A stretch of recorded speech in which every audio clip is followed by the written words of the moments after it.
విఘ్నులు సాహిత్యాభిమానులైన శ్రోతలకు నమస్కారం అండి. మీ అందరికీ దీపావళి శుభాకాంక్షలండి. నిజానికి నేను దీపావళి కన్నా ముందే ఈ నవల ముగించాలని అనుకున్నాను. 11వ భాగం మీకు వినిపించాలని అనుకున్నాను, కానీ కొన్ని అనివార్య కారణాల వల్ల ఆలస్యం అయిపోయింది. నన్ను క్షమించాలి.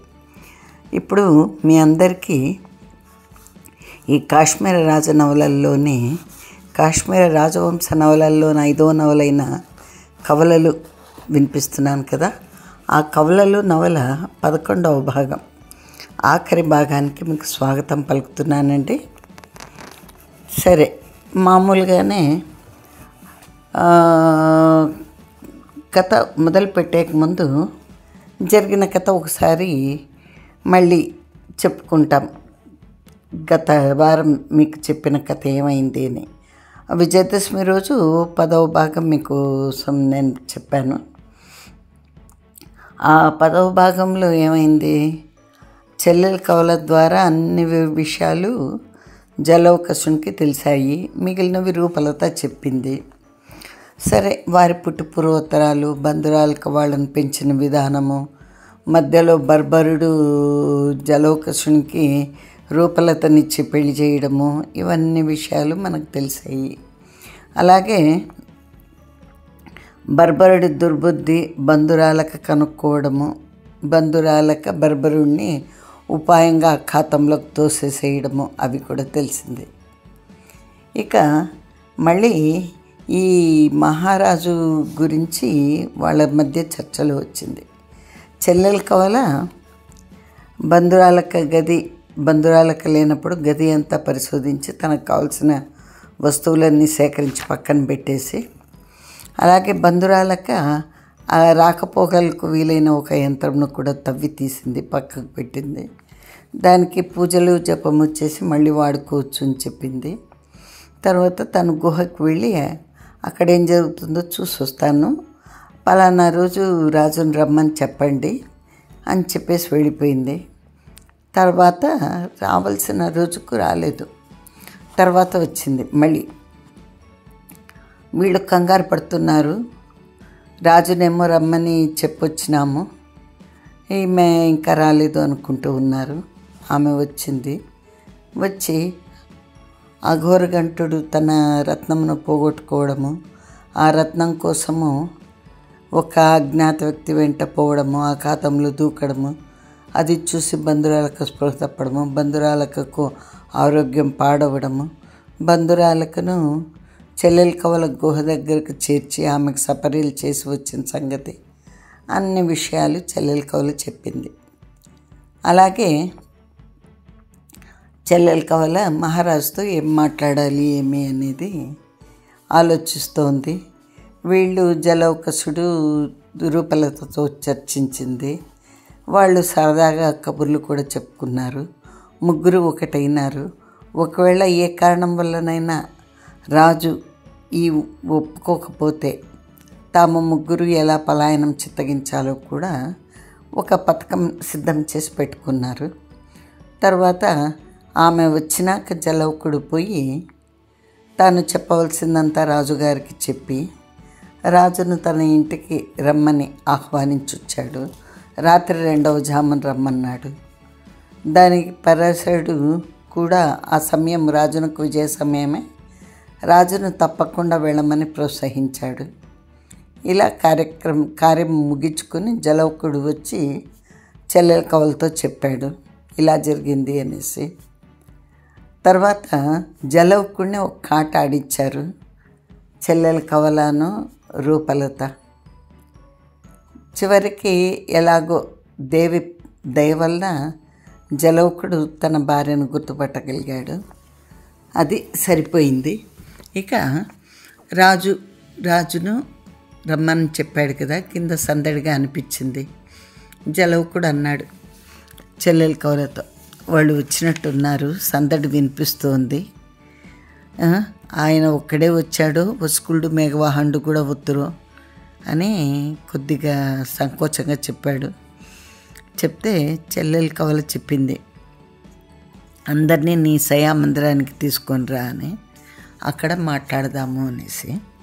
అప్పుడు జలౌకుడు అట్లా వద్దు, ఆ పక్క గదిలో సమావేశం జరుపుదాము అంటే చెల్లెలు కవల అంది, అట్లా కాదయ్యా, ఆ పక్క గదిని నేను రాజుతో ఏకాంతంగా ఉండేటకు అలంకరించి తిని అనింది. జలౌకుశుడు ఆశ్చర్యపోయాడు. సరేనా, ఇక్కడితో పోయిన వారం చెప్పిన కథ అయిపోయిందండి. ఈ వారం ఇంకా రాజుతో పాటు ఎవరు వచ్చారో చూద్దాము. రాజు రియాక్షన్ ఎలా ఉంది వీళ్ళు చెప్పిన దానికి అన్నీ మనము ఇంకా కథలు ఆలస్యం లేకోకుండా వెళ్ళిపోదామండి.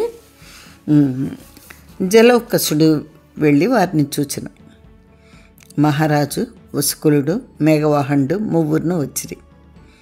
దూరంగా చేతులు కట్టుకుని ఒక చిన్న అధికారి నిల్చుండేది. జలౌకసునికి అతడు ఎవరో తెలియదు. ఆ ముగ్గురు జలౌకసుని వెంట వచ్చిచుండ్రి.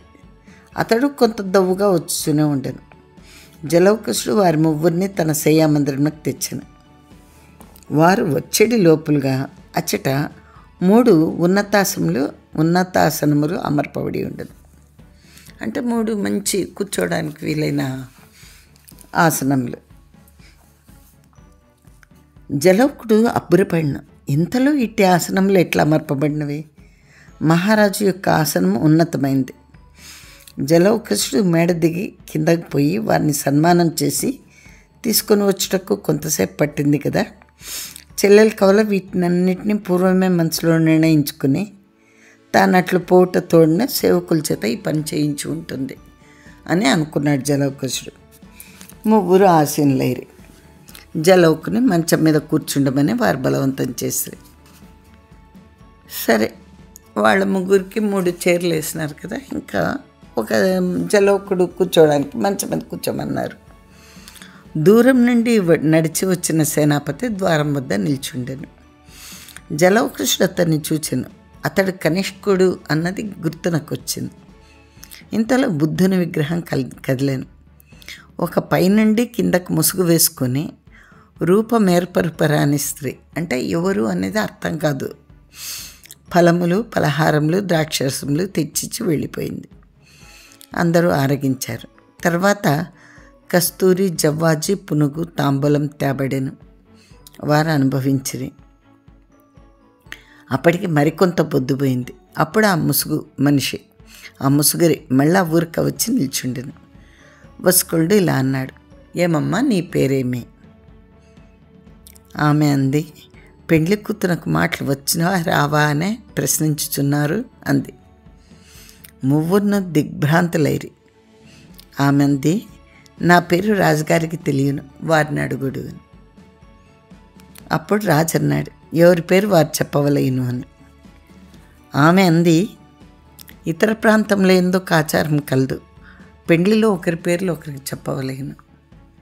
ఇప్పుడు మన ఆంధ్రదేశంలో కూడా ఇటువంటి ఆచారం ఉంది.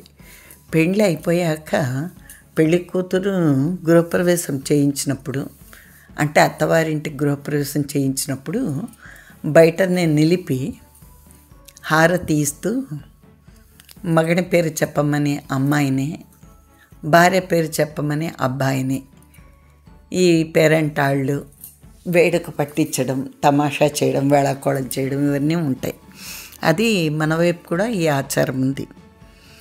సరే, ఒక నిమిషం ఎవరు మాట్లాడలేదు. ఆమె ఇలా అంది, మహారాజా, మీరు దేవాలయంలో ఒక స్త్రీని చూచితిరి. ఆమె జలౌకుసుని భార్య అగును అనుకుంటురి.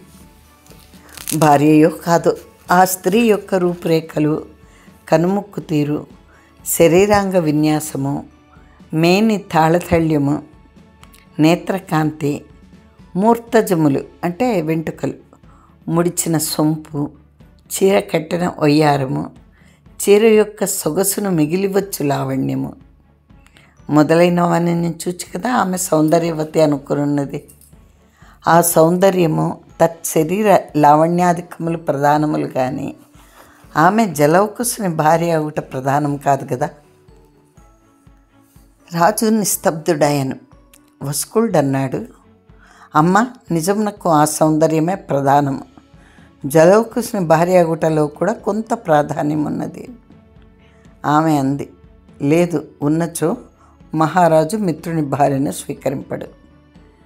అప్పుడు వస్కులుడు అన్నాడు, ఆ మాట నిజమే, కానీ జలౌకుసుని భార్య ఆగుట వలన 1 పరిహరణీయ, 2 ఉత్తమ కుల సంజాత. ఉత్తమ కుల సంజాతత్వం ఒకటి ఉన్నది, ఇచ్చట 3 సంగతులు ఉన్నవి. 1 ఆమె మహాసౌందర్యవతి, 2 ఉత్తమ కుల సంజాత, 3 జలౌకుసుని భార్య, 3వది పరిహరణీయం. అప్పుడు ఆమె అంది, పరిహరణీయం ఉంటే అది చేయకూడనిది అని అర్థం. ఆమె అంది, ఆమె జలౌకుసుని కంటే ఉత్తమ కుల సంజాత. నాకు ప్రధానమైనది అది కాదు. రాజుగారు చూచిన స్త్రీ యొక్క శరీరము, అవయవ సన్నివేశము, ముఖ నేత్ర కపోల మూర్ధజ కరచరణ అవయవముల విన్యాసము. మహారాజు గారు వేణిని చూచిరో అవి ఉండుటే కదా వారు కోరినది. సమాధానం రాజుగారు చెప్పవలేను. అంటే ఇంతసేపు వస్కులుడు మాట్లాడుతున్నాడు రాజు తరపున. ఆమె రాజు నుంచే సమాధానం ఆశించింది నేరుగా. అప్పుడు రాజు అన్నాడు, అంతే, లోకం నందు ఎచ్చటైనను ఇంతియే అని. అప్పుడు ఆమె అంది, అయినచో నేను ముసుగు తీసేదను. తమరు ప్రేమించినది ఈ ఆకారంనే అయినచో, అవును నిన్నే నేను ప్రేమించుచున్నాను అని చెప్పవలేను. ఆ మాటకు ఎదురు తిరిగిపోనని ప్రమాణం చేయవలేను. వస్కులుడు అప్పుడు అన్నాడు, నువ్వు అడిగేటి మాటలు మాకు అర్థమవట్లేదు. మహారాజు ఒక స్త్రీని ప్రేమించను. అందరు స్త్రీలకును నువ్వు చెప్పిన లక్షణములు భిన్నములుగా ఉండును. ప్రతి స్త్రీ యొక్కయు శరీరము, ముఖవిన్యాసములు ప్రత్యేకంగా ఉండును. రాజు చూచిన స్త్రీ యందు ఆ ప్రత్యేకత ఉండును. పురుషుడు వల్చెననగా ఆ ప్రత్యేకతకే మోహించును. ఆమె నీవైనచో రాజు నిన్ను నిస్సంశయంగా ప్రేమించుచున్నాడు. అప్పుడు ఆమె అంది, ప్రేమించుటనగా ఏమి? ఆమె యందు కామ ప్రవృత్తిని నేర్పుట, సంతానం కనుట, ఆమె కోరిన కోరికలన్నీ తీర్చుట. దానికి వస్కులుడు అన్నాడు, ఆ కోరికలు మానవ స్త్రీలు రాజస్త్రీలు కోరిడివైనచో రాజు నిస్సంశయంగా తీర్చును. అతనికి ఎందుకో అనుమానం వచ్చినట్టుంది, ఆమె మానవ స్త్రీ అవునా కాదా అని. అప్పుడు ఆమె అంది, రాజు ఒలిచిన స్త్రీ మానవి అయినచో మనుషులు కోరిడి కోరికలే కోరును. క్షత్రియ స్త్రీ అయినచో క్షత్రియాంగనులు కోరిడి కోరికలు కోరును. నేను మనుష్య స్త్రీని, నేను క్షత్రియాంగనను అంది. అప్పుడు వస్కులుడు, మేము వైశ్య స్త్రీ అనుకొంచుంటిమి అన్నాడు. దానికి ఆమెంది, రాజుగారు చూచిన స్త్రీ వైశ్య స్త్రీ కాదు, ఆమె క్షత్రియాంగన, వైశ్యుడైన జలౌకుసుని పెండ్లాడినది అంతే. 2 మంత్రులను రాజును సంతోషించినారు. ఎంత లేదనుకున్నా కూడా వాళ్లకు మనసులో కులం పట్ల అభిమానం ఉండి ఉంటుంది. అప్పుడు ఆమంది, నాకు కలిగిన సంతానం మాట ఏమి అని. వస్కులుడు అన్నాడు, జ్యోతిష్కులు సంతానం నీకు మాత్రమే కలుగును అనరి. రాజునకు తక్కిన భార్యల యందు సంతానమే కలగదని చెప్పినారు. ఆమెంది, వారు చెప్పుట నాకెందుకు? జ్యోతిష్యం దాటి జరిగినను రాజు నాకు ఈ వాగ్దానం చేసి నిలబెట్టుకునవలేను. అంటే తన సంతానానికి రాజ్యం దక్కాలని నిస్సందేహంగా వాగ్దానం చేయుచున్నాను అని రాజు అనగానే ఆమె అంది, ఈ మాటకు 2 మంత్రులు సాక్షులు, ప్రధానమంత్రి వస్కులుడును యుద్ధమంత్రి మేఘవాహనుడును. ఆ జలౌకుసుడు కూడా సాక్ష్యం. 4వ సాక్ష్యము ఆ ద్వారమందున్నది, వాణిని లోనికి రమ్మనుడు. అతని పేరు కనిష్కుడు. అతడు ఒక చిన్న సేనాపతి. జలౌకసుడు మేఘవాహనంతో చెప్పి వానికి సేనానాయకత్వం ఇప్పించెను అంటూ ఉంటే కనిష్కుడు లోనికి వచ్చాడు. అప్పుడు ఆమె అంది, జలౌకుని వధించి అతని భార్యను రాజునకు సమర్పింతునని కనిష్కుడు చెప్పెను అంది. రాజు అదిరిపడినాడు. కనిష్కుని పై ప్రాణంలో పైనే పోయాను. రాజు ఎందుకు అదిరిపడినాడు? ఎందుకంటే రాజు ఏకాంతంలో కనిష్కుడు ఆ మాట రాజుతో చెప్పినాడు. అంటే వాళ్ళిద్దరికీ మాత్రమే తెలుసు ఆ మాటలు. ఈమెకి ఎలా తెలిసిందే అని రాజు అదిరిపడినాడు.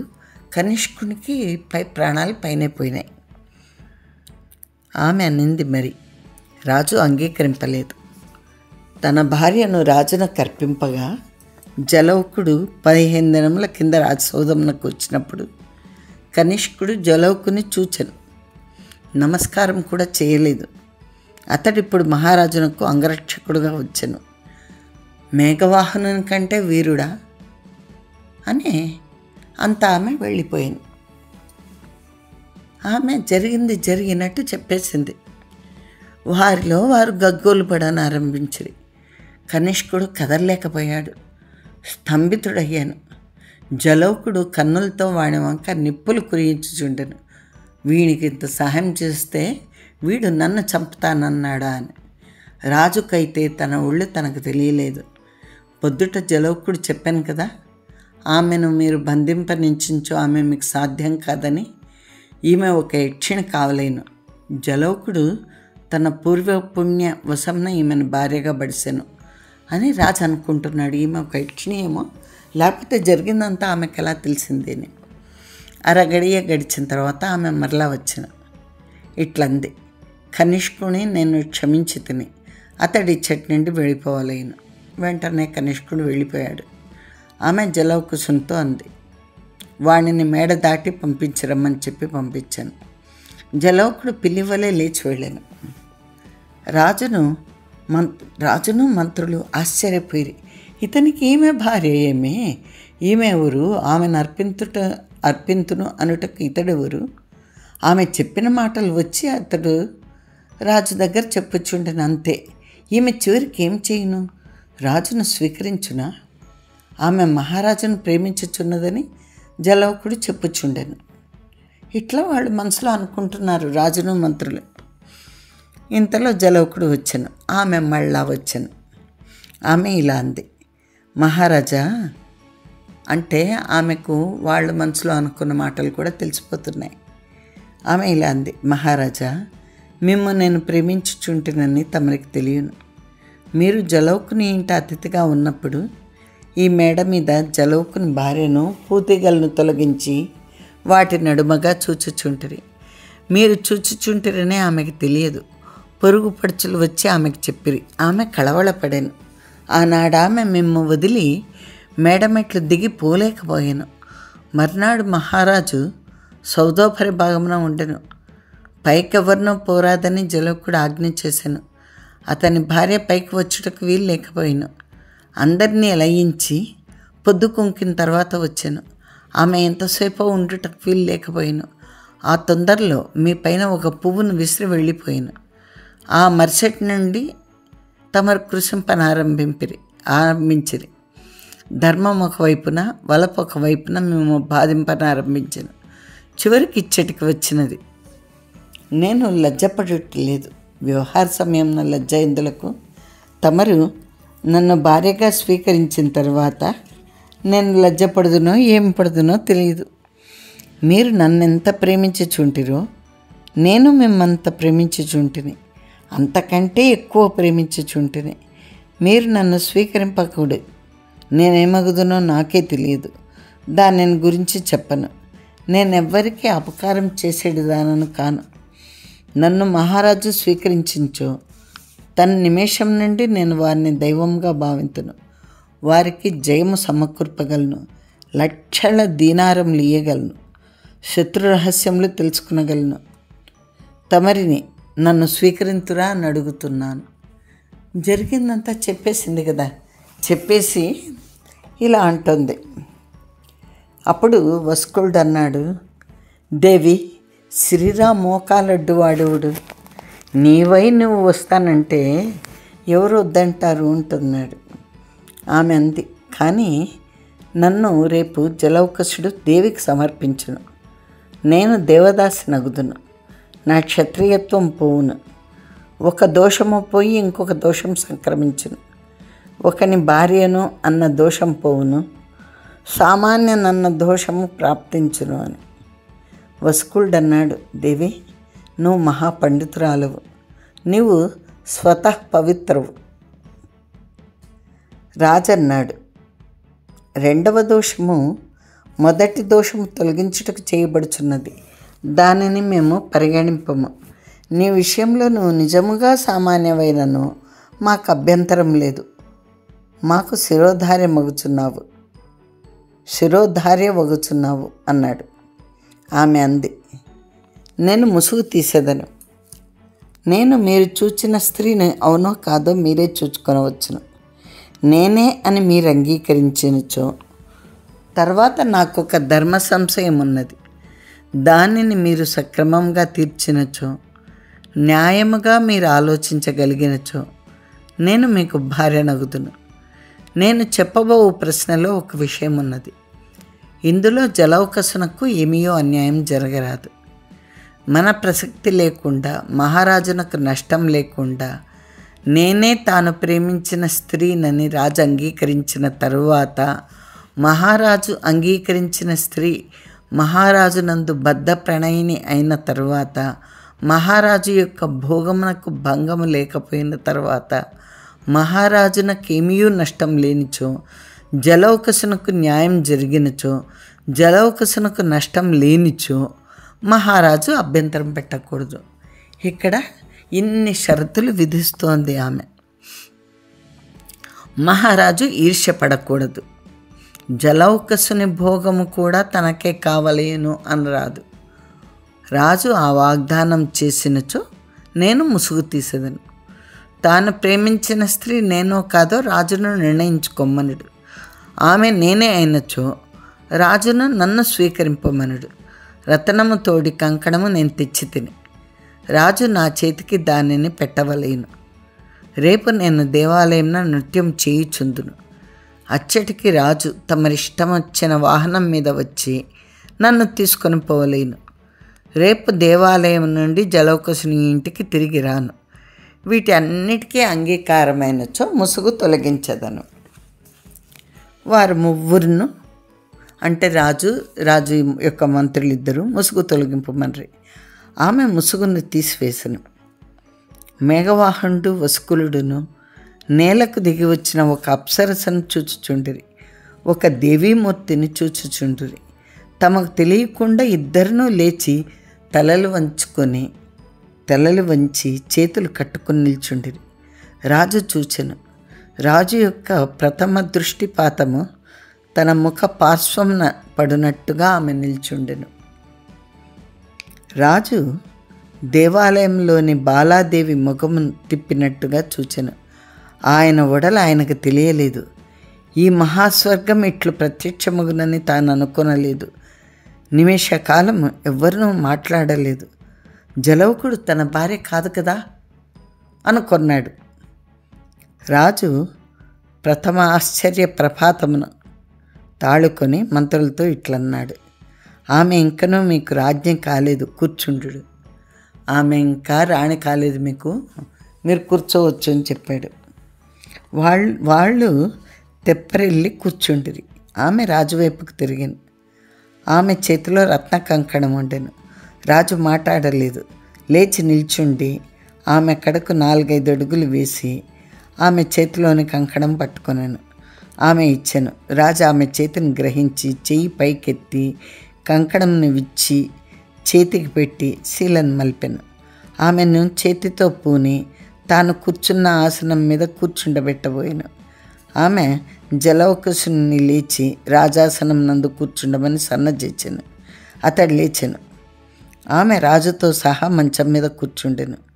ఆ ఆసనం మీద కూర్చుండుటకు జలౌకసుడు సందేహపడుచుండెను. రాజు అనుజ్ఞ ఇచ్చెను. అట్లొక్క నిమిషమైన తర్వాత ఆమె రాజు కడ నుండి లేచి మరలా గోడలోని బుద్ధుని చిత్రపటంకు సన్నిహితంగా నిల్చుండెను. ఇలా అంది, మహారాజా, మీరు నన్ను స్వీకరించితిరి. ఈ రత్న కంకణమును నా చేతికి తొడిగితిరి. సరిగ్గా నా వంటి స్త్రీ ఇంకొకర్తుక ఉన్నదనుకోండు. నేను ఈ కంకణమును ఆమె చేతికి తొడిగించో తమరు ఆమెయే నేను అనుకుంటారు కదా. అప్పుడు రాజు అన్నాడు, నీ వంటి స్త్రీ సృష్టిలో మరి ఒకరితో ఉండినచో కదా. నీలాంటి స్త్రీ ఇంకొకళ్ళు ఉంటేనే కదా అన్నాడు. అట్లా ఉండినచో అని ఆమె అంటే, ఉన్నచో నువ్వు చెప్పినట్టే అన్నాడు రాజు. అప్పుడు ఆమె అంది, అంచేత మీకొక నిశ్చయమైన గుర్తు చెప్పేదను. నా కుడి కంటిలో కుడివైపున పై రెప్ప కింద గుడ్డులో ఒక పుట్టుమచ్చ ఉన్నది. అది నేను మహారాజ్ఞగుటకు హేతు. మీరు వచ్చి చూచుకోండి. ఒకవేళ నా వంటి స్త్రీ ఇంకొకరిగా ఉన్నను మీరు పొరపడనక్కర్లేదు. మీ భార్యను మీరు గుర్తుపట్టుకొనవచ్చును. రాజు నవ్వుచూ లేచి ఆమె కుడిరప్ప ఎత్తి చూచెను. కనుగుడ్డులో పుట్టుమచ్చ ఉంది. ఆయన నెమ్మదిగా రెప్పను మూసి తెలియనట్టుగా చెక్కిళ్ళు తాకి వచ్చి కూర్చుండెను. మంత్రులిద్దరూ మనసులో అనుకుని, అంత గొప్ప సాముద్రిక లక్షణం ఉన్నది కనుకనే ఆమె రాజ్ఞి అయినది. ఇట్టి స్త్రీ తొలుత జలోకునికి ఎందుకు భార్య అయింది? కర్మపరిపాకం ఎవరు చెప్పగలరు అనుకున్నారు. ఆమె మళ్ళీ రాజుతో ఇలా అంది, పూర్వపు నా పేరు నాకు వద్దు. మహారాజులు తనకిష్టమైన పేరును పెట్టుకొనవలేను. ఈ నిమిషం నుండి నేను ఆ పేరుతో పిలువబడుతును అని. రాజు అన్నాడు, అవును, నాకు రూపలత అనే పేరు బాగాలేదు. వట్టి సౌందర్యవతి అయినచో రూపలత కావచ్చును. నువ్వు అంతకంటే ఎంతో అధికురాలు. నీకు ఇంకొక పేరు పెట్టవలేను. మహామంత్రి వస్కుల్డు పెట్టవలేను అని. 1 నిమిషం గడిచింది. వస్కుల్డ్ అన్నాడు, పేరు పెద్దదగుచున్నదో ఏమో తెలీదు. రాజుల యొక్క భార్యలకు పెద్ద పేర్లున్న కొలది శోభ. కామసుధాలహరి అనచో బాగా ఉంది అని ఒక పేరు సూచించాడు. ఆమె అంది, నాకు బాగుగా లేదు, మహామంత్రులు క్షమింపలేను అని. వస్కుల్డ్ అన్నాడు, మర్యాదలు తెలిసిన మహాదేవిని. మేఘవాహండ్ అన్నాడు, నేను మనవి చేయుదునా? నరేంద్ర ప్రభ అన్నాడు. ఆమె అంది, ఇది బాగా ఉంది, కానీ నేను ఒక్కటి చెప్పేదను. మహారాజు గారికి మంత్రులకు ఇష్టమైనచో అంగీకరింపవచ్చు. నా పేరు అంబాపుత్రిక. రేపొద్దున బాలా త్రిపుర సుందరి నన్ను రాజునకు ఇచ్చును కదా, అంబ తన పుత్రికనిచ్చును. అంచేత నా పేరు బాగా ఉండునని అనుకొందును. ఇందులో ఇంకొక రహస్యం ఉన్నది. మహారాజు గారు చెప్పుమన్నచో చెప్పేదను. రాజు అన్నాడు, నాకు ఆ పేరు మిక్కిలి ఇష్టము, విశేషమున్నచో చెప్పవచ్చును అని. ఆమె అంది, అది మన ఇద్దరి మధ్యనున్న రహస్యము. తర్వాత తమరు నన్ను కోపపడించో తప్పు నాది కాదని మనవి చేసేదను అని. నాకు తోచటం లేదు అని రాజు అంటే ఆమె సూచింతునా అంది. అట్లే అని రాజు అన్నాక ఆమె అంది, పుత్రిక అన్న మాటకు 2 అర్థములు. 1 దుహిత, 2 బొమ్మ అని. రాజు నివ్వెరపోయి ఇట్లన్నాడు, తొలుత నేను ఈమెను దేవాలయంలో చూచిన కథను చెప్పవలేను. నేను ధ్యానమగ్నుడనై దేవిని ధ్యానించుచుంటిని. అంతవరకు ఈమె ముఖమును చూడలేదు. కనులు తెరిచి తిని దేవి ముఖము ఎట్ట ఎదురుగా కనిపించను. పక్కకు తిరిగి తిని ఈమె ముఖం యొక్క పార్శ్వభాగము నాకు కనిపించను. దేవియే ముఖం మలిచినది అనుకుంటేనే. జలౌకుని సౌధం మీద పూరెమ్మలు మెలిగించి ఆ దేవి యొక్క ముఖార్థంనే వీక్షించి తిని దేవి పుత్రికయో ఈమె పుత్రికయో, ఈమె బొమ్మ దేవియో, దేవి యొక్క బొమ్మ ఈమెయో నాకు తెలియట్లేదు. అవును ఓ మహారాజ్ఞి, నీ పేరు అంబాపుత్రికయే. మనమిద్దరము అంబాపుత్రిక ప్రతాపాదిత్యులము అన్నాడు. అప్పుడు రాణి అంది, అవును, తమ భార్య అంబాపుత్రిక, జలౌకుని భార్య రూపలత అంది. అంతటా జలౌకుడు లేచి చేతులు జోడించి రాజు భార్యతో ఇలా అన్నాడు, మహాదేవి, నువ్వు ఇప్పుడు రాజు భార్యవు. నేను నమస్కరించవచ్చు, కానీ నాకంటే చిన్నదానవు. నా భార్య పేరు రూపలత, నీ పేరు అంబాపుత్రిక. నువ్వు యోగినివి, మంత్రసిద్ధురాలవు, పరాభిప్రాయజ్ఞురాలవు, అంటే వేరే వాళ్ళ అభిప్రాయం తెలుసుకొనగలవు. నీవు రాజు యొక్క శత్రువులను దండించగలవు, రాజునకు ధనము సమకూర్చగలవు, రాజునకు భోగములు అందించగలవు. నీకు ఒక నమస్కారం అని కూర్చున్నాడు. రాజు మంత్రులు చూస్తున్నారు, వింటున్నారు. వాళ్ళకి ఏమీ అర్థం కావడం లేదు. అంతలో జలౌకుడు లేచి సేవకుని పిలిచి మరి ఒక్క ఆసనం అక్కడ వేయించను. ఆమెను కూర్చుండమనను. ఆమె కూర్చుండను. ఇట్లా నేను, మహారాజా, మహామంత్రులారా, ఈ జలౌకుడు ఎంతటి సత్పురుషుడు, ఎంతటి ఉదారుడు. రాజు కోరినాడని, రాజు మరణావస్థలో ఉన్నాడని, రాజు వలిచినాడని ఎవ్వడైనా లోకంలో తన భార్యను రాజునకు సమర్పించిన ఈ మహానుభావుడు అట్లు చేశాడు. మీరేమంటారు? ముగ్గురు తలలు వంచుకున్నారు. మళ్ళా ఆమె ఇలా అంది, ఈయనకు ఒక మహోపకారం జరిగినచో, ఆ ఉపకారం రాజు పొందిన ఇప్పటి మేలు వంటిదే అయినచో రాజు కానీ మంత్రులు కానీ ఈర్ష్యపడవచ్చునా అంటే రాజు అన్నాడు, దేవి, నేను ఈర్ష్యపడను. నీకంటే అధిక సౌందర్యవతి సృష్టిలో ఉండదు. ఒకవేళ ఉన్నది, ఆమె నేడు జలౌకునకు భార్య అయినది. నేను మిక్కిలి సంతోషింతును. నువ్వు నాకు భార్యగా లభించిన దానికంటే ఎక్కువగా సంతోషింతును అన్నాడు. రాజ్ఞి అంది, మంత్రులు మాట్లాడట్లేదు అంటే వాళ్ళు అన్నారు, మహాదేవి, నువ్వు రాజునకు చేసిన మహోపకారం ముందు మేము ముగ్ధులమైపోతుమే. ఆ జలౌకసుడు ఎంత ఉదారుడో, రాజు అంత ఉదారుడు. ఆయన ఎంత సత్పురుషుడో, రాజు అంత సత్పురుషుడు. మహారాజునకు ఈర్ష్య అన్నది లేదు. జలౌకుని భార్యను అంగీకరించడం కంటే రాజు తన మరణంనే కోరిన. మీరు జలౌకసుని భార్యలు కాకపోయినచో రాజు ఇంకెంతయో సంతోషించును అని వాళ్ళు కూడా చెప్పారు. అప్పుడు రాజు అన్నాడు, మహామంత్రి నా మనసులోని మాటను చెప్పాడు, కానీ దైవ దుర్విపాకవశమున ఈమె నా మిత్రుని భార్య అయినది. నేను నా కొరకు ఈమెను స్వీకరించట్లేదు. రాజ్యం కొరకు, రాజవంశ విచ్ఛిత్తి లేకుండా ఉండుట కొరకు నేను ఈ దోషమునకు పాల్పడితిని. నా కామము నన్ను లేచుని చేసినది, ప్రజాభిప్రాయము నన్ను లొంగదీసింది. అందరికంటే నా ప్రాణములు తీసినవాడు జలౌకసుడు.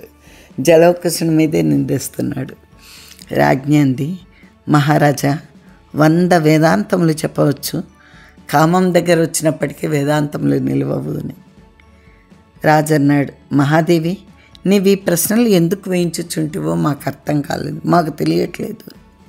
అప్పుడు రాజ్ఞి అంది, సరిగ్గా నా వంటి స్త్రీ ఇంకొకర్తకం ఉంది.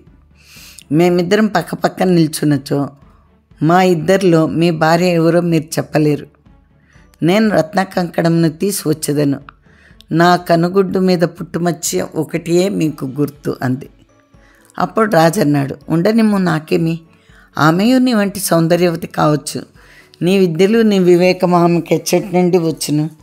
అంబాపుత్రిక అన్న మాటలు నువ్వు చెప్పిన అర్థం యొక్క తాత్పర్యము ఆమెకెట్లు తెలియను?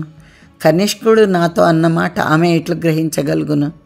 నువ్వు నన్ను పరీక్షింపనించుచుంటివి. నేను నువ్వు చెప్పబోయే స్త్రీని పరీక్షింతును. నువ్వు వెళ్ళవద్దు, ఆమెను రమ్మను. ఈ 2 మంత్రుల్లో ఎవరెవరో చెప్పు, మనము అంతదాకా అక్కర్లేదు. ఒకరు ముఖ్యమంత్రి అని, మరి ఒకరు యుద్ధమంత్రి అని చెప్పుము. ఆమె చెప్పలేదు.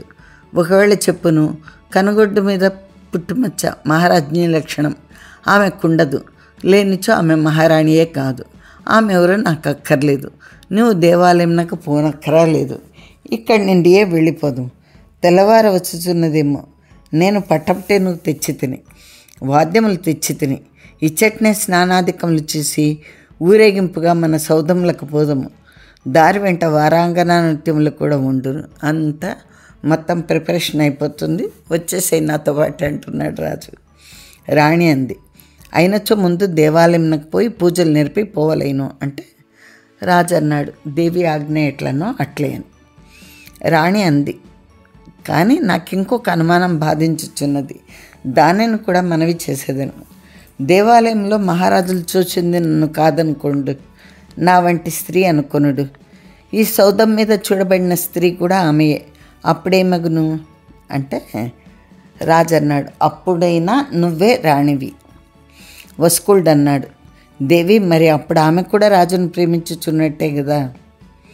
రాణి అని, మహారాజులు ఏమందురు అని రాణి అడిగితే రాజు అన్నాడు, ఒకప్పుడు ప్రేమించవచ్చును, ఒకప్పుడు మనసు మార్చుకొనవచ్చును, మనస్సు చలించును, అది సహజం. సజ్జనులు మనస్సును మరలించుకుందరు, దుర్జనులు ఇంద్రియలోలురై దాని వెంటనే సంచరించి పాపములు చేయుచుందరు. నాకు ఒక్కటి తోచుచున్నది, నువ్వు చెప్పిన మాటలు నిజమైనచో ఆమె జలౌకుని భార్య. ఆమె తన మనసు మరలించుకొని ఉండును. అప్పుడు రాణి అంది, మొదట ఆమె మనసు మీ మీద మరలనే లేదు. నేను ఆమె మనసును పట్టుకొని అట్లు చేయించి తిని. ఆమె తర్వాత దుఃఖపడినది. నేను వచ్చి ఆమెను ఓదార్చి తిని. ఆమె నిష్కళంక. ఇక్కడ జరిగిందంతయు పరమరహస్యము. ఈ రహస్యములు ఎవ్వరికి చెప్పమని ప్రమాణములు చేయవలేనని మంత్రులను ప్రార్థించుచున్నాను. ఆమె ఉన్నదున్నట్టు చెప్పేసింది. అనగా ఇద్దరు మంత్రులు లేచి, దేవి, మేము శివభక్తులము, దేవి భక్తులము, శివదంపతుల మీద శపథం చేయుచున్నాము. మేము ఈ సంగతి ఎక్కడనూ చెప్పము అన్నారు. అంత రాజ్ఞ ఇట్లంది, మహారాజా, మేమిద్దరము కవల పిల్లలము. ఆమె అక్క, నేను చెల్లెలు. మేము బబ్బపుర దుర్గాధిపతి కూతుండ్రము. ఆయన పేరు తుంజినుడు. తమ పుట్టుపూర్వోత్తరాలు చెప్పేసింది. అవును, ఆయనను నేను ఎరుగుదును అన్నాడు రాజు. అప్పుడు రాణి అంది, మా తల్లిదండ్రులు చిన్నప్పుడే చనిపోయిరి. రిపుంజయుడన్న పక్క దుర్గాధిపతి మా దుర్గము ఆక్రమించెను. మేము అడవులు బట్టితిమి. మమ్మెవరో బైరాగులు, మాంత్రికులు, దరదులు, శబరులు పెంచిరి. ఒక బైరాగి జలౌకునకు దూరపు చుట్టము. తల్లిదండ్రులు లేని జలౌకునికి మా అక్కను చూపించి 10 లక్షల దీనారములు తీసుకొని పెండ్లి చేయించెను. నేను ఒక తుకనైతిని. జలౌకునకు మేము కవల పిల్లలమని తెలియదు. 10 దినముల కింద వరకు తెలియదు. నేను అడవులలో మంత్రతంత్ర ఔషధులను నేర్చితిని. కానీ కొందరు బైరాగులు నేను ఒక మహారాజు భార్యనగుదనని చెప్పిరి. ఆ ఆశతో నేను బతుకుచుంటిని. ఆ దూరదుర్గముల యందు మీ దశ విప్లవములు లేపుటకు, మేము రహస్యంగా చంపుటకు ఎందరో దుష్టులు ప్రయత్నించుచున్నారో మీకు తెలియదు. మీ మరణములు కోరి హోమములు చేశారు. అచ్చట మీకు కొందరు అనుకూలులు ఉన్నారు, కొందరు వ్యతిరేకులు ఉన్నారు. మీరు 3 నెలలు కృషించి మరణ పర్యంతమగుటకు వారి హోమములు కారణములు. ఆ హోమ ద్రవ్యములు వారు బహుప్రయాసపడి సంపాదించిరి. నేను వాటిని దొంగిలించి తెచ్చి తిని. ఆ మూట అదిగో ఆ మంచం కింద ఉన్నది అని ఆమె మూట ఊడదీసి వాటినన్నిటినీ చూపించను. రాజును మంత్రులు జుగుప్సపడ్రి, ఆశ్చర్యపడ్రి, భయం నందిరి. రాణి యందు కృతజ్ఞతాభావం వహించిరి. ఆమె అందులోని రత్నములను రాజునకు అందేయబోయిను. రాజు, అవి మనకు వలదు అనను. ఆమె నవ్వెను. మళ్ళా మూటగట్టెను. మహారాజా, ఆ రత్నములు పనికిరాంచో నేనును పనికిరాను. నేను ఒకవేళ రత్నం నైనచో ఇన్నాళ్ళు అట్టి వస్తువులతో కూడి ఉండిన రత్నమునే అంటే అయినచో దాన్ని నిమ్ము తీసుకుందును అన్నాడు రాజు. రాణి అంది, మా అక్కగారిని చూడవలేనని లేదా అని. రాజు అన్నాడు, నాకు ఆమె వదిన గారు తల్లి వంటిది, గురుస్థానం. మనమిద్దరము ఆమె పాదములకు నమస్కరించిపోదుము అన్నాడు. రాజ్ఞి అంది, మేమిద్దరము కలిసి వత్తుము. మీ భార్యను మీరు గుర్తుపట్టుకొనడు. జలౌకుడు పరీక్షలో ఓడిపోలేదు. యాదృచ్ఛికంగా తొలుతనే తన భార్యను పట్టుకొనెను. ఆమె కంటిలో మచ్చ లేకపోవుట చూచెను. నా కంటిలో ఉన్నదో లేదో చూడమంటేనే. నువ్వు రాజుభార్యవు, నేను నిన్ను తాకను అన్నాడు. తొలుతనే నన్ను పరీక్షించుంచో ఏం చేసేది వాడవు అన్నాను. దైవమే తొలుత తన భార్య పరీక్ష చేయుటకు హేతువు అన్నాడు. అట్లా తొలుత మీరు కూడా నన్నే స్పృశించుంచు. దైవము మన యందు ఉన్నాడని నేను కూడా నిర్ణయించుకుందును. మేమిద్దరము ఈ దారి వెంట రాము, ఆ దారి వెంట వత్తుము. ఈ దారి వెంట వచ్చించో నేను ఇంతసేపు నిల్చుండి మాట్లాడిన స్థలము గుర్తుపట్టుటకు సహాయకార్యగును అని ఆమె వెళ్ళిపోయింది. జలౌకుని గుండె దడదడలాడడం మొదలుపెట్టింది. కానీ అతనికి ఒక ధైర్యం కలదు. ఆమె తన శక్తి చేత రాజు తొలుత తన్నే స్పృశించినట్టు చేయగలదు అని. జలౌకుడు సేవకులను పిలిచి మంత్రులను, రాజును కూర్చున్న ఆసనములను బుద్ధుని వైపున్న గోడ వైపునకు సర్దించెను. అందరూ కూర్చున్నారు. కనిష్కుడు నిల్చున్న ద్వారంలో ఉండి అక్క చెల్లెళ్ళిద్దరూ ఒక్కసారి వచ్చిరి. రాజునకు మంత్రులకు కన్నులు దిగ్భ్రాంతి పొందిపోయాను. లోకంలో ఇట్లుండుట సాధ్యమా అనిపించను. ప్రత్యక్షమును కాదంటే ఎట్లు? రాజునకు ఏమీ తోచలేదు. తాను తన భార్యను స్పృశించుటకు దేవి ప్రసన్నురాలు కావలేను. ఆయన పోయి ఒక స్త్రీని చేత్తో గ్రహించి ఆమె కుడికంటి రెప్ప ఎత్తి చూచెను. పుట్టుమచ్చ ఉన్నది. రాజు ఆమెను గాఢంగా కౌగిలించుకున్నాను. ఆమె సిగ్గుబడి కౌగిలి వదిలించుకొని ఆమె కంటిలో కూడా ఉన్నదేమో చూడవలను అంది. రాజు అన్నాడు, నాకు అక్కర్లేదు, జలౌకుని చూచుకొమ్మను అని.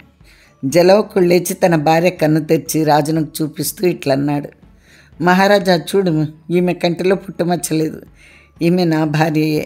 తెల్లవార వస్తోంది, లేండు, మీరు స్నానములు చేయుడు, దేవాలయంకు పొండు, పూజలు చేయుడు.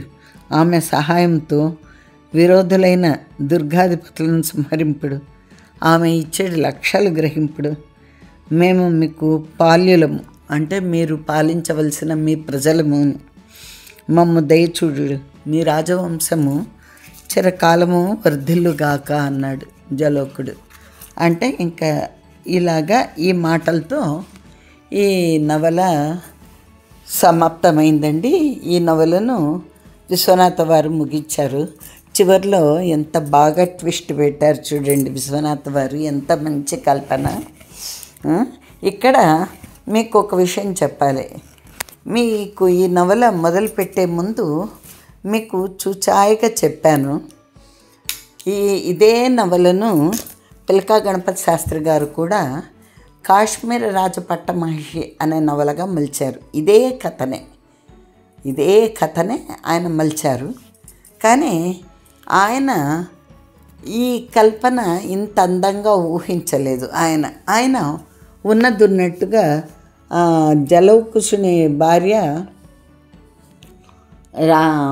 జలౌకుశుని వదిలిపెట్టి ఆ దేవికి దాసిగా ఉండి తర్వాత అక్కడి నుంచి రాజు అంతఃపురానికి వెళ్ళినట్టుగా చిత్రీకరించాడు. ఈయన దీనిలో ఒక అందమైన కల్పన ప్రవేశపెట్టి ఎవరి వ్యక్తిత్వములు పాడు కాకోకుండా చాలా చక్కటి కల్పన సృష్టించారు విశ్వనాథ వారు. అందులో ఆ శ్రేష్ఠి పేరు నోనక శ్రేష్ఠి, ఆయన భార్య పేరు నరేంద్ర ప్రభ. వారి వ్యక్తిత్వములకు ఎటువంటి మచ్చ అంటకుండా విశ్వనాథ వారు ఇందులో కవలలుగా సృష్టించి కథ అందంగా నడిపి ఎక్కడ కథా నిర్మాణము కథలో సస్పెన్సు చెడకుండా చివరిలో ఒక చిన్న ట్విస్ట్ పెట్టి ఇందులో జలౌకసుని ఔదార్యము, ఇటు రాజు ఔదార్యము, తర్వాత ఈ కవలలో అక్కా చెల్లెళ్ళ ఉన్నత శీలము, వాళ్ళ ప్రవర్తన కానీ ఎంతో రమ్యంగా ఎంతో బాగా చిత్రీకరించి ఎక్కడ కానీ వారి నడవడిలో మచ్చ లేకోకుండా ఉంటున్నట్టుగా చిత్రీకరించాడు. ఈవిడ వల్ల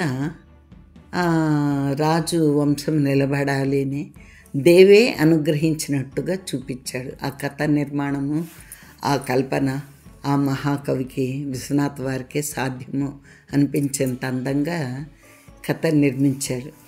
నిజమే, ఎంత బాగుంది కదండి. పిల్కా గణపతి శాస్త్రి వారి కథ నిర్మాణం కూడా బాగుంది. కానీ ఈ కల్పన వల్ల ఈ నవల నాకు మరింతగా నచ్చింది అని చెప్తున్నాను అంతే. అందులో కాశ్మీర రాజు ఆమెను చూసి మనసు మరలుకోలేకుండా ఆమెనే వివాహం ఆడాలని అనుకుంటాడు. అందులో నోనక శ్రేష్ఠి కూడా అర్థం చేసుకునేసేసి ఆమెను దేవదాసిగా సమర్పించి తర్వాత అక్కడి నుంచి ఆమె అంతఃపురానికి వెళ్ళిపోతుంది మహారాణిగా. అలా చూపించారు. ఇందులో ఈ రకంగా చూపించడం వల్ల వారి వ్యక్తిత్వములకు వారి శీలములకు ఎటువంటి కళంకం లేకుండా చాలా బాగా చూపించినట్టుగా అనిపించింది. పేర్లు కొద్దిగా మార్పు జరిగింది. అందులో నోనక శ్రేష్ఠి అంటే ఇందులో జలౌకసుడు అని పేరు పెట్టారు విశ్వనాథ్ వారు. అలాగే అందులో ఆమె పేరు నరేంద్ర ప్రభ అయితే ఇందులో రూపలత అని పేరు పెట్టారు. తర్వాత మేఘవాహనుడు నరేంద్ర ప్రభ పేరు సూచించినప్పటికీ అంబాసుత అనే పేరు సరిపోయింది అనుకున్నారు. ఇది మొత్తానికి కవలలు నవల ఇలాగా ముగిసింది. ఒక అందమైన మలుపుతో ఎవ్వరికీ ఎటువంటి నొప్పి లేకుండా, ఇటు జలౌకసునికి అన్యాయం జరగకుండా, అటు రాజు కోరిన కోరిక తీరినట్టు రాజువంశం నిలబడేటట్టుగా ఉంది. ఈ రాజవంశంలోనే ఒక మహావీరుడు ఉద్భవిస్తాడు అని చెప్పారు కదా. నాకు తెలిసి అతను లలితాదిత్యుడు అయి ఉంటాడు. లలితాదిత్యుడు అనే కాశ్మీర రాజు చాలా గొప్ప పేరు గడించాడు. ఆయన ఈ ప్రతాపాదిత్యునికి మునిమనుముడు అనుకుంటాను. సరేనండి, మీకు ఈ కథ ఇలాగా ఒక ట్విస్ట్ ఇచ్చి ముగిచ్చారు విశ్వనాథ్ వారు. విశ్వనాథ వారి రచనల్లో రామణీయ కథ ఇదేనండి. చాలా అందంగా కథాకథన శిల్పం చాలా చక్కగా ఉంటుంది. నిజానికి నేను మీకు కథ చెప్తున్నాను కానీ ఆ కథను చదివితే వచ్చేంత ఆనందం ఇంకొకటి ఉండదు. కానీ మీకు నేను ఒక్క అక్షరం పొల్లిపోకుండా కథ యథాతథంగా మీకు వినిపిస్తున్నానండి. కాబట్టి ఈ కథను వింటుంటే మీకు చదివిన అనుభూతే కలగాలి అని ఆ ఆశతోనే మీకు వినిపిస్తున్నాను. ఇక మీకు వచ్చే వారం కొత్త నవల మొదలు పెడతాను. నిజానికి దీపావళికి మీకు ఆ కొత్త నవల భ్రమరవాసిని మొదలు పెడదాం అనుకున్నాను. కానీ కొద్దిగా ఆరోగ్య సమస్య వల్ల వీలు కాలేదు.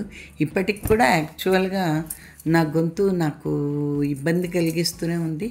కానీ ఇప్పటికే 10 రోజులు దాటిపోయింది. మీరు ముగింపు కోసం కాచుకొని ఉంటారనే ఒకే ఒక ఆలోచనతో నేను ఇది రికార్డింగ్ చేస్తున్నానండి.